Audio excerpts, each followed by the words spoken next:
Jake Morrison guided his cargo ship through the final approach to Port Haven Station, his hands moving across the control panel with practiced ease.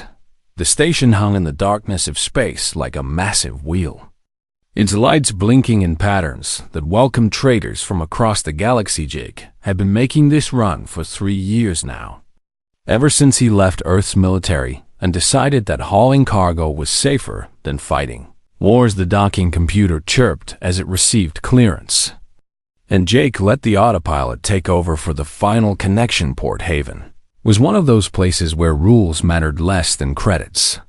A frontier station where humans mingled with dozens of alien species. Most of those species still looked at humans like they were primitive newcomers to galactic society that suited Jake just fine because being underestimated often gave him advantages in negotiations.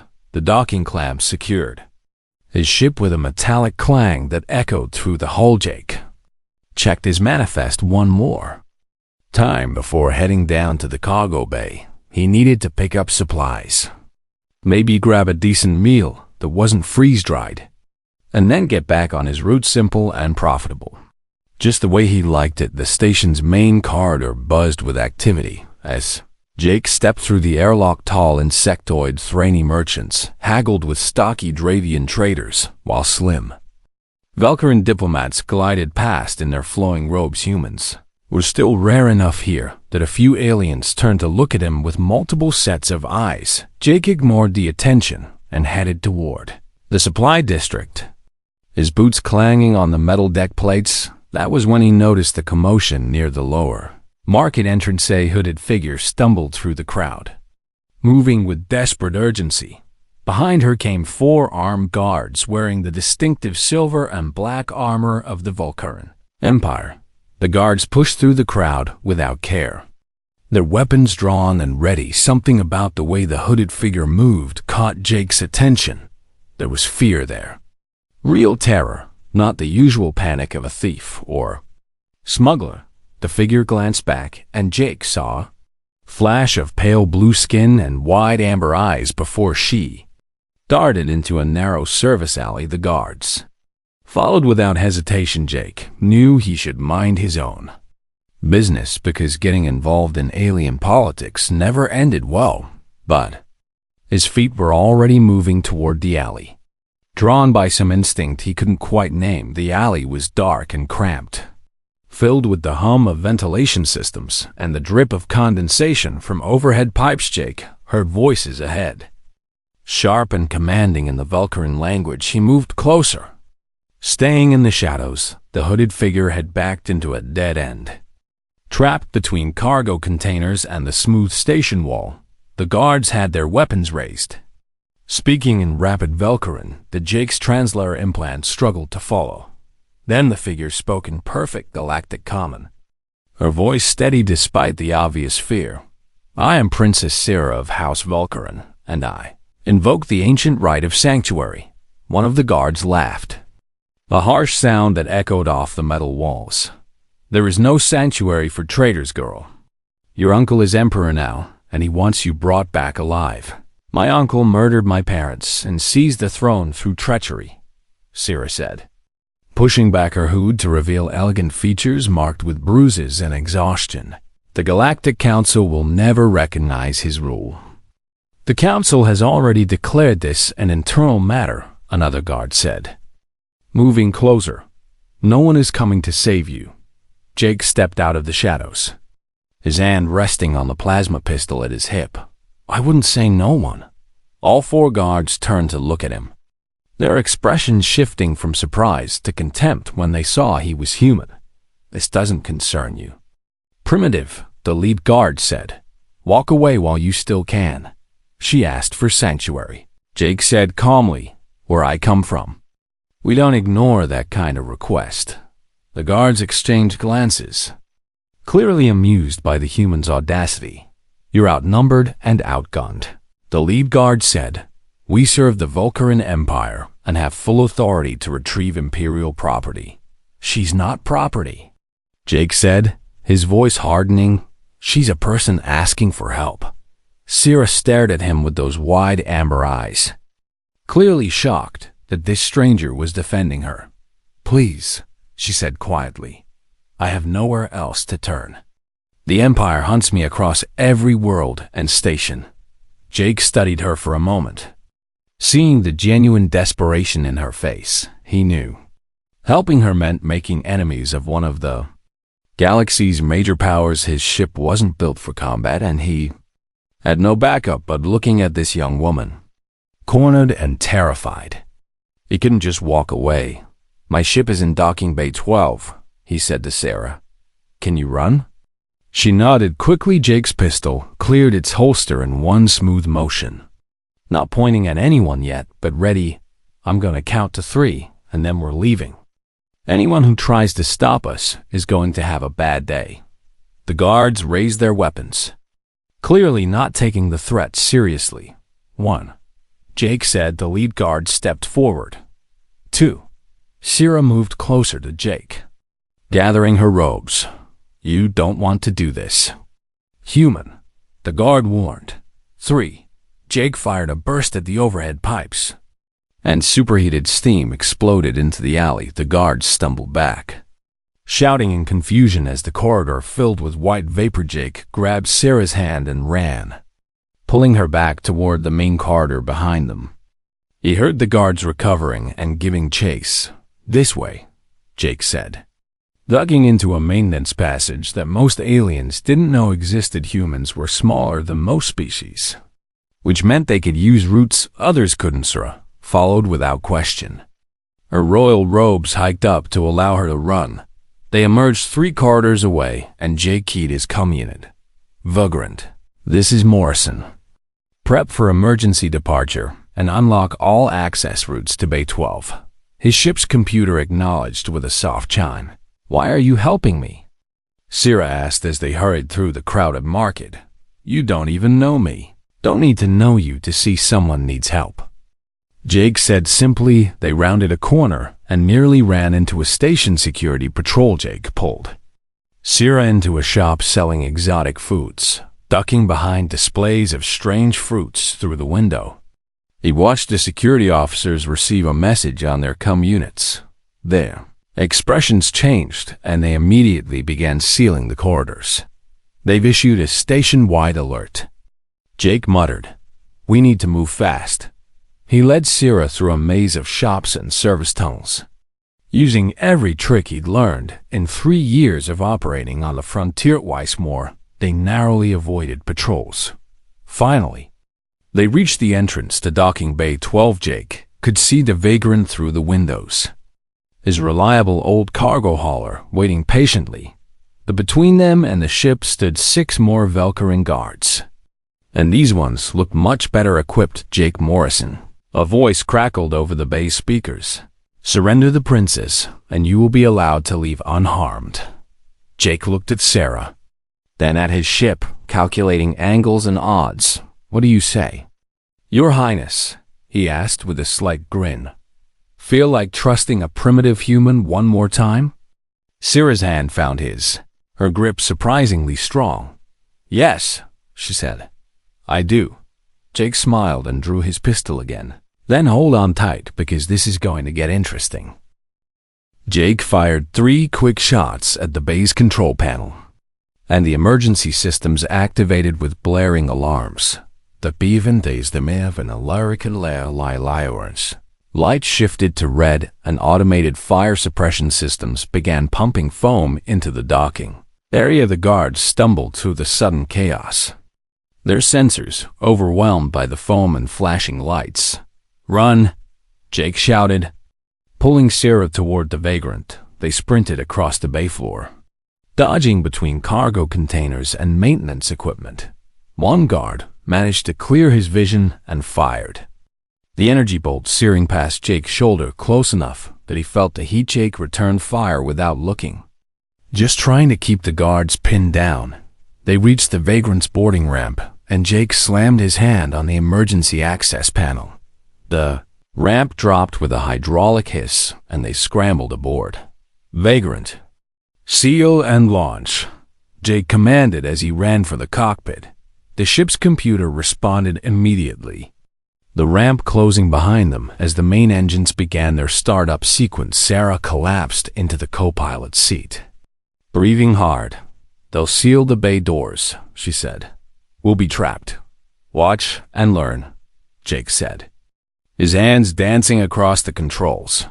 The Vagrant's engines roared to life, and Jake didn't wait for proper clearance. He punched the thrusters, and the ship lurched forward, racing toward the bay doors that were already beginning to close. Sarah gripped the armrests as the gap narrowed.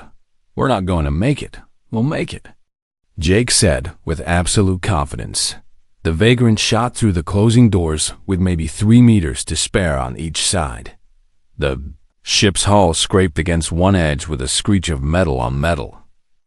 "But they were through." "Impossible," Sarah whispered. "You shouldn't have been able to thread that gap. Velkaran pilots wouldn't have tried," Jake said, already plotting their escape vector. "That's why they think it's impossible behind them." Port Haven Station grew smaller as Jake pushed the engines to full power. Then his proximity alarm screamed. 3 Velkaran warships dropped out of hyperspace, their sleek hulls bristling with weapons. "Unidentified cargo vessel. Cut your engines and prepare to be boarded," came the cold command over the com. Jake ignored it, his mind already calculating angles and velocities. "Those ships are twice our size," Sarah said, fear creeping into her voice. "They'll destroy us if we don't surrender." "They won't destroy us because they want you alive," Jake said. "That gives us an advantage."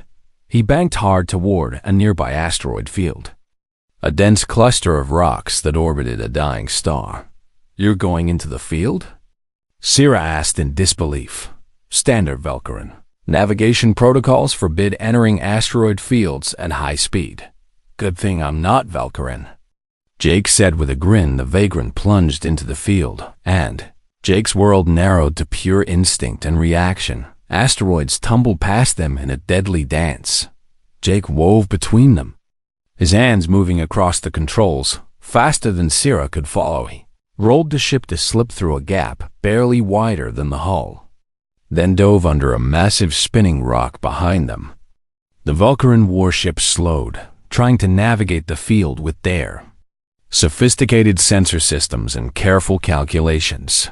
One ship attempted to follow Jake's route and immediately had to veer away as an asteroid clipped its shields. "Primitive human," the Velkaran commander snarled over the comm. "You'll kill yourself in there." Jake didn't respond, too focused on the flying. He spotted a cluster of smaller asteroids ahead and aimed straight for them at the last second. He killed the main engines and fired only the maneuvering thrusters. The Vagrant spun sideways, sliding through the cluster like a dancer. Sarah made a small sound of amazement. One of the pursuing warships tried to match the maneuver and miscalculated. It clipped an asteroid and began tumbling, its hull breaching in several places. The other 2 ships pulled back, unwilling to risk the same fate. Jake emerged from the far side of the field and immediately jumped to hyperspace.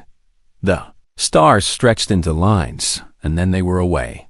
Safe for the moment, Sarah sat in stunned silence as Jake began running diagnostics on the ship's systems.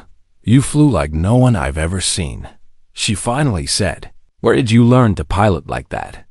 "Earth military, fighter squadron," Jake said absently, checking the hull damage. "After that, smuggling runs through the Saturn rings, where one mistake means you're paced. But you're just a cargo hauler now. Cargo hauling is safer than getting shot at," Jake said. "Usually." He turned to look at her properly for the first time since they'd escaped.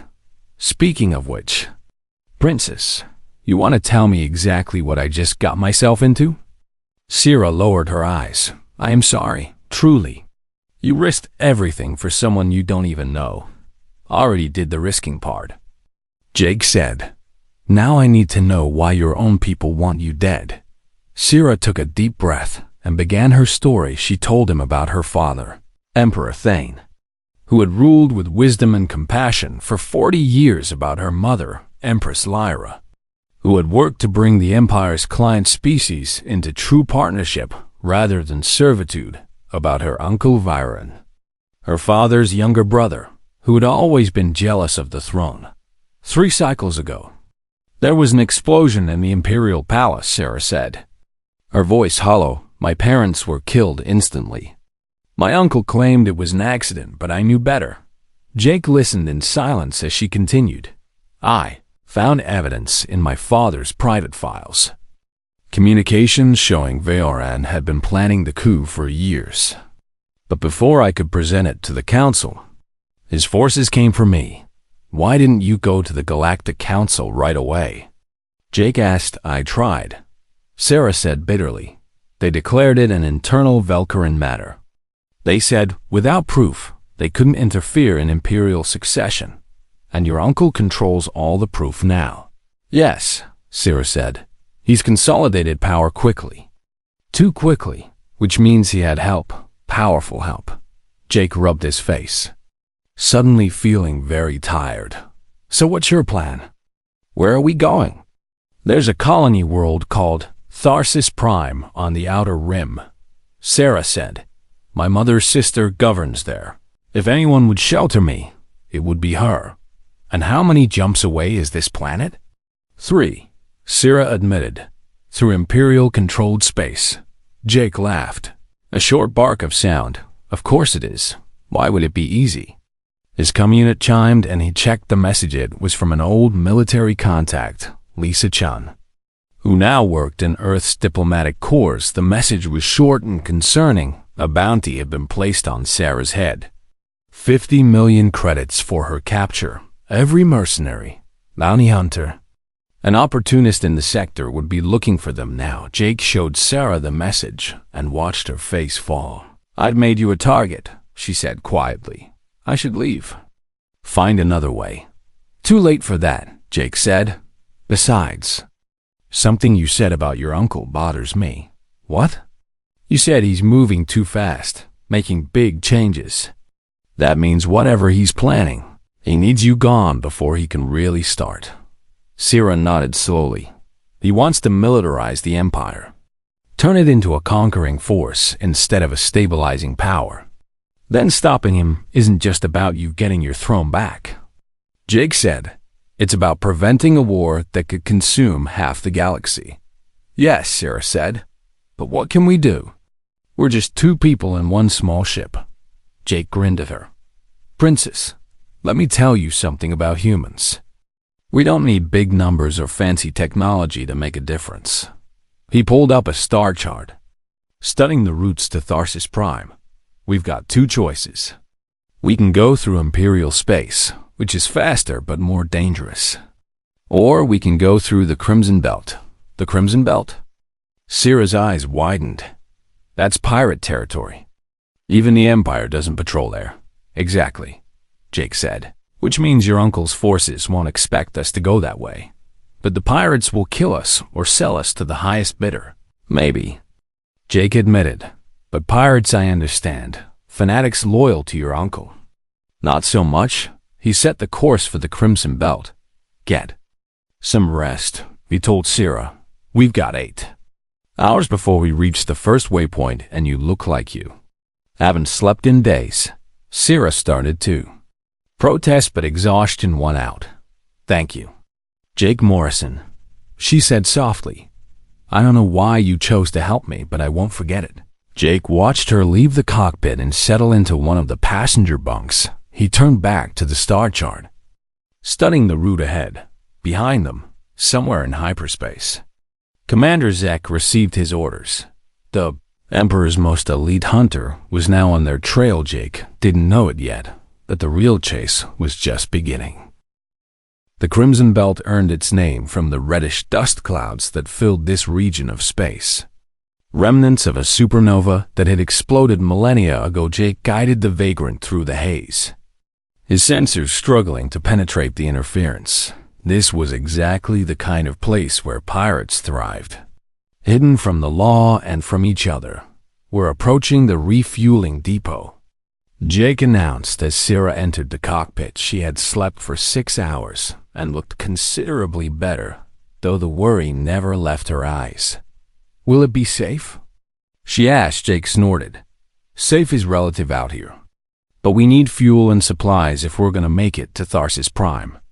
The depot appeared through the red dust. A ramshackle collection of connected modules that looked like they might fall apart at any moment. At least a dozen ships of various sizes were docked there, none of them looking particularly friendly. Jake brought the vagrant in carefully. Watching for any sign of trouble, a gruff voice came over the comm. "State your business." "Cargo hauler. Just need fuel and maybe some food that doesn't taste like recycled plastic," Jake replied. There was a pause, then a laugh. "Bay 7. Keep your weapons holstered and your credits ready." Jake docked and turned to Sarah. "Stay close to me and don't make eye contact with anyone." They walked down the ramp into the depot's main corridor. Air smelled of machine oil, spilled liquor, and unwashed bodies. Pirates and smugglers of every species filled the corridors, conducting business in low voices. Jake kept one hand near his pistol as they made their way to the fuel station. He was paying for the refuel when he noticed eyes turning toward them, more specifically towards Sarah. Despite her efforts to stay hooded, her royal bearing and graceful movement marked her as different. Jake finished the transaction quickly. "Time to go," he muttered to Sarah. They turned to leave and found their path blocked by 6 large figures. The leader was a Krogan, a species known for their size, strength, and violent temperament. His name was Vesh, and his reputation in the Crimson Belt was legendary. Well, Vesh rumbled, his voice like grinding stones. "What do we have here?" "Just passing through," Jake said evenly. "Don't want any trouble." Vesh's eyes, all 3 of them, focused on Sarah. "That's funny because I think you brought trouble with you." "Human." He pulled out a small data pad showing Sarah's image and the bounty amount, 50 million credits. "That's a lot of money for one little princess." Sarah tensed beside Jake, but stayed quiet. Other patrons of the depot were backing away, sensing violence was about to erupt. "She's under my protection," Jake said calmly. "Walk away, and we'll forget this happened." Vesh laughed, and his gang joined in. "Your protection? You're one scrawny human with an old ship. I could snap you in half." "Probably," Jake admitted. "But you'd have to catch me first, and I'm betting I'm faster than you." The Krogan's laughter stopped. "You have spirit. Human, I'll give you that. But spirit won't save you from broken bones." Jake glanced around the depot. At least 20 pirates were watching now, all of them calculating whether they should join Vesh or wait to see what happened. "How about we settle this properly?" Jake suggested. "You and me, hand to hand, no weapons." Vesh looked genuinely surprised. "You challenge me to combat?" "Unless you're afraid," Jake said with a slight smile. The watching pirates murmured at that among pirate culture. Refusing a direct challenge was a sign of cowardice. Vesh's face darkened with anger. "Very well. Human, when I'm done with you, I'll take the princess and collect my bounty." A space was cleared in the depot's central area. The proprietor, a scarred Dravian, set up boundaries with cargo containers. "No weapons. Fight until one yields or can't continue," he announced. Sarah grabbed Jake's arm. "You can't do this. He's 3 times your size." "Don't have much choice," Jake said, stripping off his jacket. "Stay back and be ready to run if this goes bad." Jake stepped into the makeshift ring, and Vesh cracked his massive knuckles. The Krogan stood nearly 3 meters tall, his body covered in thick scales that served as natural armor. Jake was lean and quick by human standards, but looked like a child next to Vesh. Last chance to surrender. "Human," Vesh growled. "Ladies first." Jake replied. Vesh roared and charged. Jake dove to the side at the last second, and Vesh slammed into a cargo container, hard enough to dent it. The pirates cheered.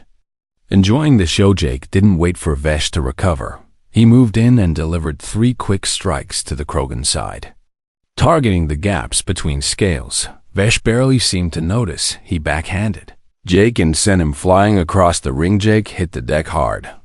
Tasting blood, he rolled aside, just as Vesh's foot came down where his head had been. The metal deck plate crumpled under the impact. Jake scrambled up, his ribs screaming in protest. This wasn't working. He couldn't match Vesh's strength or durability.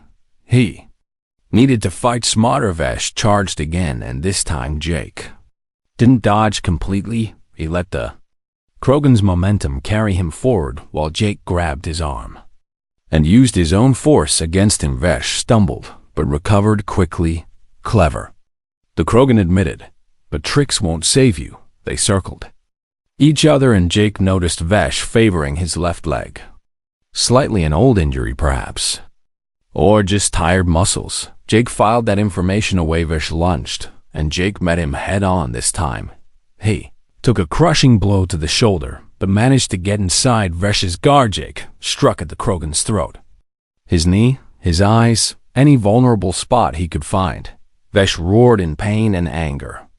Grabbing Jake and lifting him off the ground, he threw Jake across the ring again. Jake landed badly and felt something crack in his chest. He struggled to breathe as Vesh approached. "You fought well, human," Vesh said. "But this ends now." Jake looked at Syrah standing at the edge of the crowd. Her face showed fear, but also something else. Hope, maybe. Belief that this primitive human could somehow win. That thought gave Jake strength. He pushed himself to his feet, swaying slightly.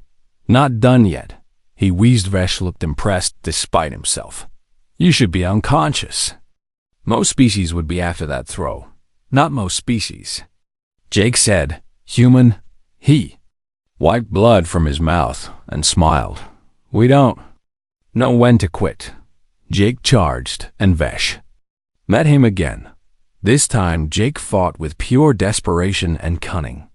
Didn't try to match Vesh's strength. He used every dirty trick he knew. Eye pokes, throat strikes, pressure points. He grabbed a handful of the red dust from the floor and threw it in Vesh's face. While the Krogan was blinded, Jake swept his injured leg. Vesh went down hard, and Jake was on him immediately. He got behind the Krogan and locked his arm around Vesh's thick neck. "Yield."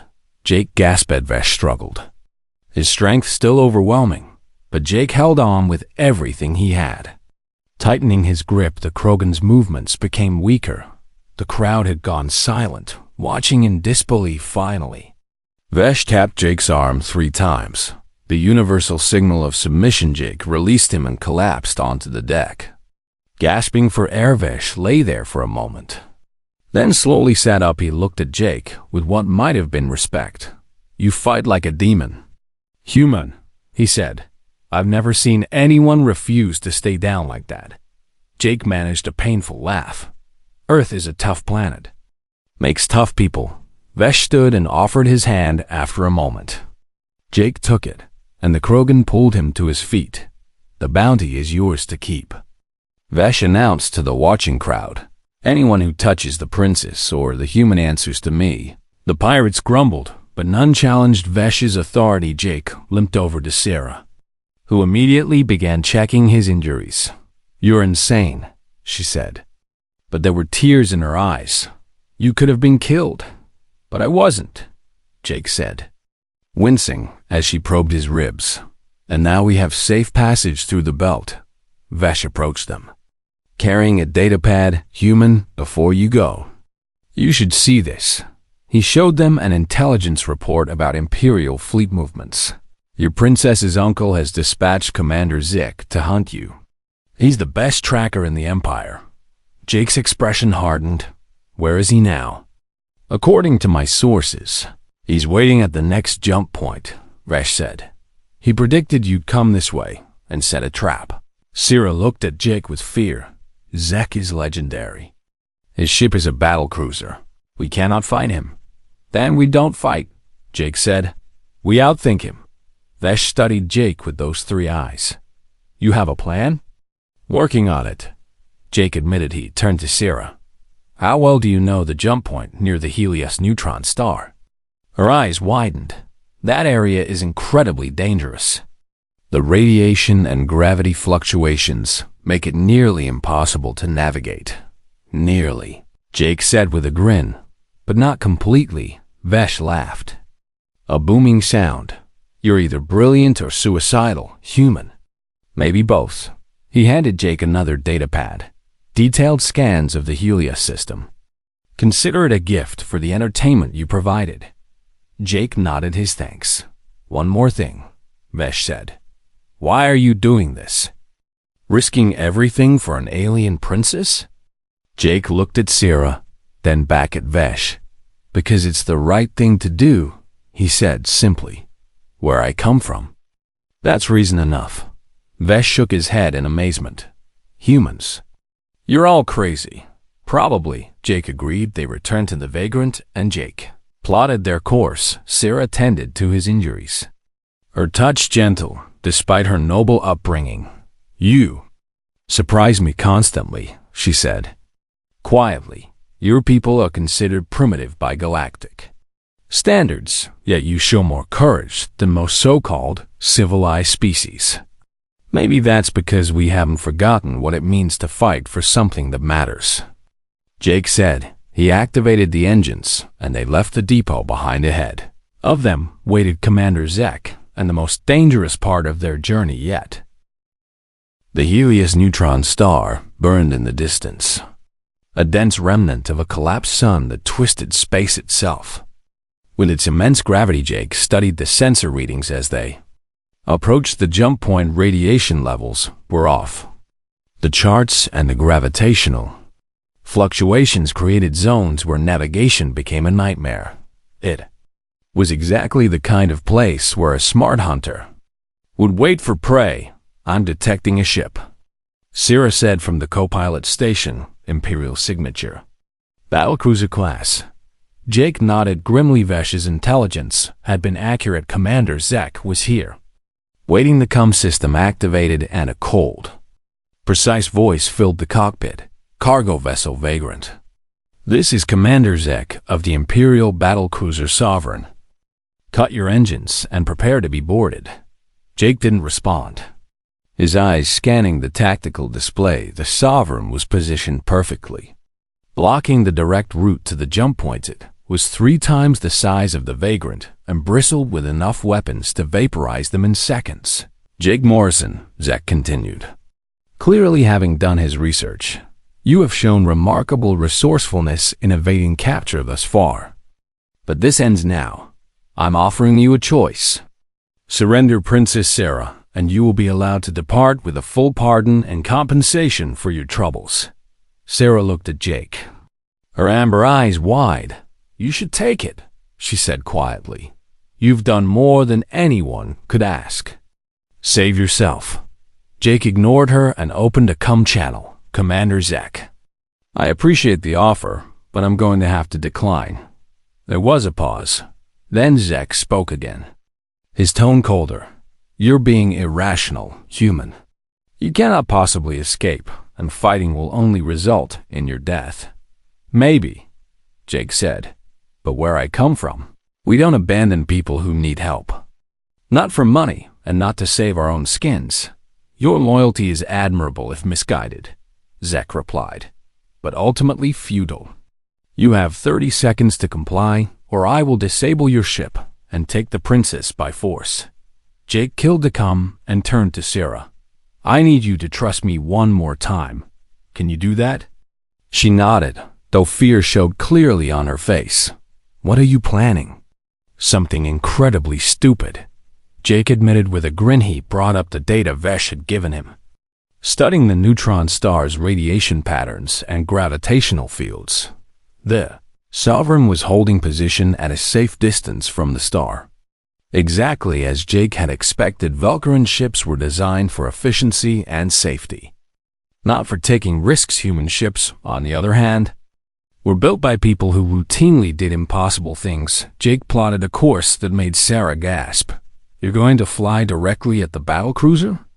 Not at it, Jake corrected. Past it. Then around the neutron star in a slingshot maneuver.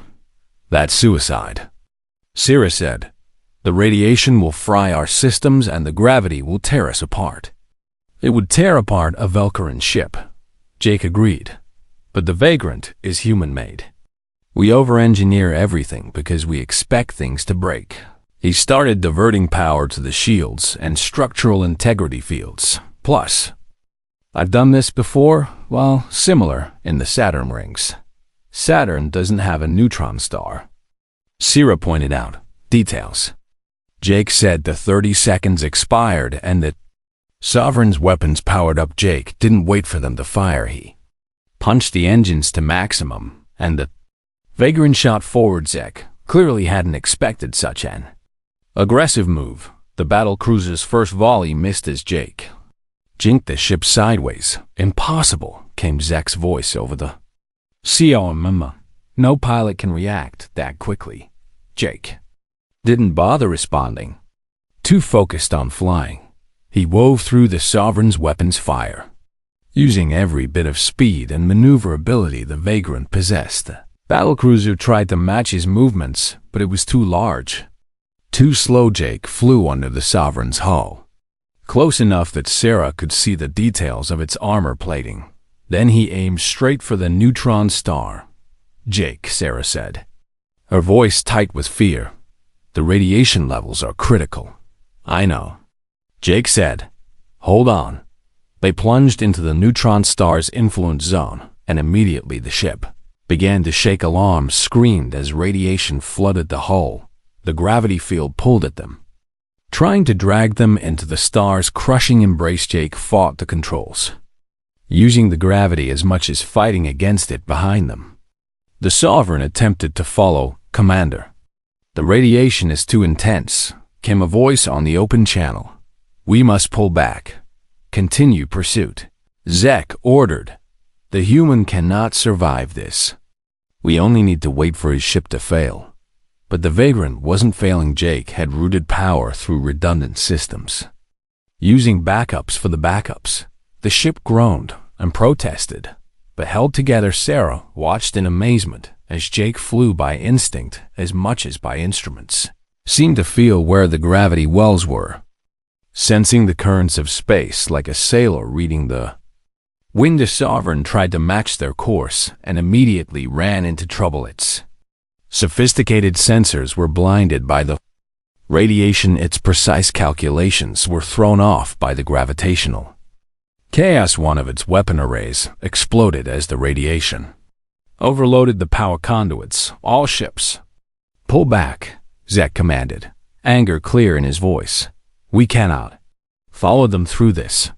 Jake saw his opening. He adjusted course and skimmed even closer to the neutron star. The gravity grabbed the Vagrant and flung them around in a tight arc.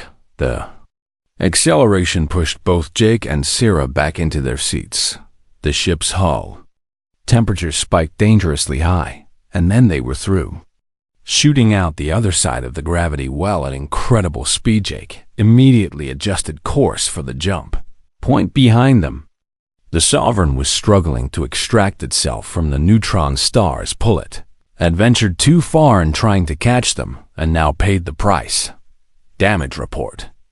Jake called out, hull integrity at 60%. Sarah read from the display. Multiple systems overheated but functional. We lost one thruster, but the main engines are good. Jake aimed for the jump point, his hands steady despite the adrenaline. The Sovereign finally broke free of the gravity well, but by then it was too late. The Vagrant jumped to hyperspace and safety. Sarah sat back, breathing hard. I cannot believe that worked. Told you to trust me, Jake said, though his own hands were shaking now that the danger had passed. How did you know we could survive that maneuver? Honestly, Jake said, I was about 70% sure. Sarah stared at him. 70%? Maybe 65, Jake admitted. She started laughing, a slightly hysterical sound. You're completely insane. You're not the first person to say that, Jake said with a grin. He checked their course. They were on their way to Tharsis Prime with no pursuit, but the victory felt hollow because Jake knew what awaited them. His sensors were already picking up signs of increased Imperial activity around the colony. "Sira," he said quietly, "I need you to look at this." She checked the long-range sensors and her face went pale. "There's a fleet blockading Tharsis Prime. At least 20 ships." Jake confirmed. "Your uncle must have figured out where you were heading." "Then we've lost," Sira said, despair creeping into her voice. "We can't fight that many ships, and I can't reach my aunt or the Loyalists." Jake was silent for a moment, thinking. Then he straightened in his chair. "What if we don't try to sneak past them?" "What do you mean?" "What if we go straight at them?" Jake said. "Draw their attention. Make them focus on us instead of the planet." "That's suicide," Sira protested. "We barely survived one battle cruiser, and now you want to face an entire fleet?" "I don't need to defeat them," Jake explained. "I just need to keep them busy long enough for you to reach the surface and rally the Loyalists." "No," Sira said firmly. "I won't let you sacrifice yourself for me. This isn't just about you anymore." Jake said, "Your uncle is planning to turn the Empire into a war machine. If he succeeds, millions will die." He turned to face her. "You said it yourself. The Loyalists need you to lead them, but first you have to reach them." Sira's eyes filled with tears. "You're asking me to let you die. I'm asking you to trust that I know what I'm doing." Jake said gently, "I didn't survive Earth's military in 3 years in the frontier by being reckless. You flew through a neutron star's gravity well. Calculated risk." Jake said with a slight smile. "This is too." Sira reached out and took his hand. "Why?" she asked. "Why risk everything for me, for my people?" Jake thought about that for a moment. "Because someone has to stand up when things are wrong," he said. "Finally, because the galaxy needs people who still believe in doing the right thing even when it's hard." He squeezed her hand. "And because I've seen what you could be, Princess. You're not like the other Imperial leaders. You actually care about people. The galaxy needs that more than it needs one cargo pilot." Sira looked at him for a long moment, then nodded. "Then let's make this count." Jake plotted their final approach to Tharsis Prime. The Imperial fleet waited like a wall of steel between them and their goal against any reasonable odds. One human and one exiled princess prepared to change the fate of an empire as they dropped out of hyperspace at the edge of the system. Jake activated the comm and broadcast on all frequencies. "This is Jake Morrison of Earth aboard the Vagrant. I have Princess Sira of House Vulcarin and I'm bringing her home." The response was immediate. Every ship in the Imperial fleet turned toward them. Jake smiled and pushed the engines forward. "Hold on, Princess," he said. "This is where things get really interesting." The Imperial fleet moved as one, 20 warships changing course to intercept the single cargo hauler that dared challenge them. Jake watched the tactical display and calculated angles and probabilities. He couldn't win this fight through strength or firepower, but he didn't need to win. He just needed to survive long enough. "Sira, get to the escape pod," Jake said calmly. "What?" "No, I'm not leaving you. You have to," Jake insisted. "I'm going to lead them on a chase through the upper atmosphere. While they're focused on me, you'll take the pod down to the surface. They'll destroy the pod. Not if they don't see it." Jake said. He pulled up a map of Tharsis Prime. "There's a canyon system on the northern continent, deep enough to hide the pod's signature if you time it right. I'll draw them away, and you'll have maybe 5 minutes to get down undetected." Sarah's hands trembled, but she nodded. "What about you?" "I'll figure something out," Jake said, with more confidence than he felt. "Now go." "We're almost in range." Sarah moved to the escape pod bay, but paused at the door. "Jake Morrison, when this is over, I'm making you a lord of the realm whether you want it or not." Jake grinned. "I'll settle for a good meal." and a full tank of fuel. She disappeared into the pod, and Jake sealed the hatch. Then he opened a channel to the Imperial fleet. "This is Jake Morrison. I'm told you boys are looking for me."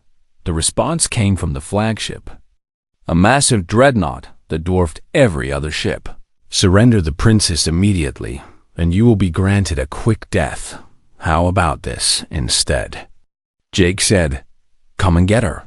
He dove toward Tharsis Prime's atmosphere. The Vagrant's engines screaming, the Imperial fleet followed without hesitation. Exactly as planned, Jake hit the outer atmosphere, and immediately the ship began to shake from friction and turbulence behind him. The larger warships struggled with the atmospheric entry. Their shields flared bright as they pushed through. Jake used the planet's weather systems to his advantage. He flew through a massive storm front, the lightning and wind making sensors unreliable. Then he skimmed along a mountain range, forcing the pursuing ships to climb or risk collision all the while. He monitored the escape pod's descent. Sarah was following his instructions perfectly, using the canyon system to mask her approach. The pod touched down, and its signal disappeared. Phase 1 complete now. Jake just had to survive. Phase 2. He pulled up sharply, climbing back toward orbit. The Imperial ship smashed his move, cutting off potential escape routes. "You cannot run forever." "Human," came the Admiral's voice. "Eventually your fuel will run out or your ship will fail." "Good thing I'm not running then," Jake replied. He aimed straight at the flagship. The Admiral clearly thought Jake was attempting a suicide run. The dreadnought's weapons powered up, ready to vaporize the cargo ship at the last second. Jake rolled the Vagrant and fired his maneuvering thrusters. The ship spun beneath the dreadnought's hull, close enough that Jake could see the gun ports. He fired his remaining missiles, not at the ship itself, but at the sensor arrays along its underside. The explosions blinded the flagship. Temporarily, Jake used those precious seconds to break away, but he wasn't fast enough. Energy bolts from escort frigates caught the Vagrant's engines. Alarms screamed as systems failed. The ship began to tumble, its main power failing. Jake fought the controls, but it was no use. The Vagrant was dead in space on the surface of Tharsis Prime. Syrah emerged from the escape pod. She was in a dense forest near the coordinates Jake had provided. She ran through the trees, her royal robes torn and dirty behind her. She heard the sounds of the Imperial fleet bombarding something in orbit. Her heart ached, knowing Jake was up there, probably dying to give her this chance.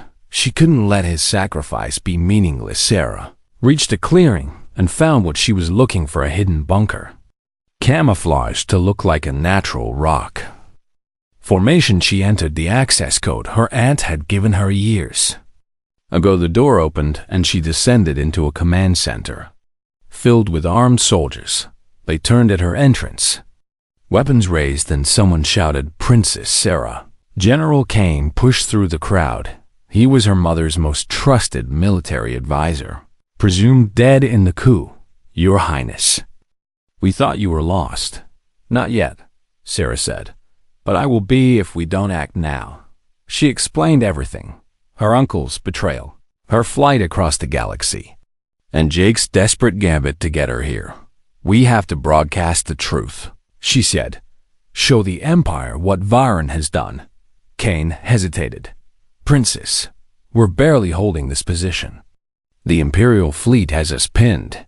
They have one human keeping them busy right now." Syrah said fiercely, "Are you telling me the entire Loyalist force cannot do what one cargo pilot managed?" Her words struck home. Kane straightened. "What do you need?" "Access to the planetary broadcast system," Sarah said, "and every piece of evidence we have about the coup." Within minutes, they were ready. Sarah stood before a camera, battered and exhausted, but with fire in her eyes. "People of the Vulcaran Empire," she began, "I am Princess Sarah, daughter of Emperor Thane and Empress Lyra.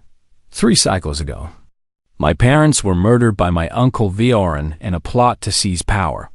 I have proof of his crimes." She presented the evidence. Documents and recordings that showed the conspiracy communications between Varen and his co-conspirators, final records showing payments to assassin security footage that revealed the truth about the palace explosion. My uncle plans to turn our empire into an engine of conquest. Syrah continued. He will enslave client species and launch wars of aggression. But we can stop him. Not through violence, but through truth and unity. I call on all loyal citizens, all those who remember what our empire stood for, to rise up, stand with me, and we will restore honor to House Volcaran. The broadcast went out across every channel, reaching ships and planets throughout the empire in orbit. The Imperial fleet received the transmission. Confusion spread among the crews. Many had believed Voran's lies that Syrah was a traitor. Now they saw the truth on the flagship. The Admiral stared at the screen in shock. Is this real? He demanded his second officer check the documents. Sir, the evidence appears authentic. These are verified Imperial encryption codes throughout the fleet. Ships began to power down their weapons. Some even changed their transponder codes.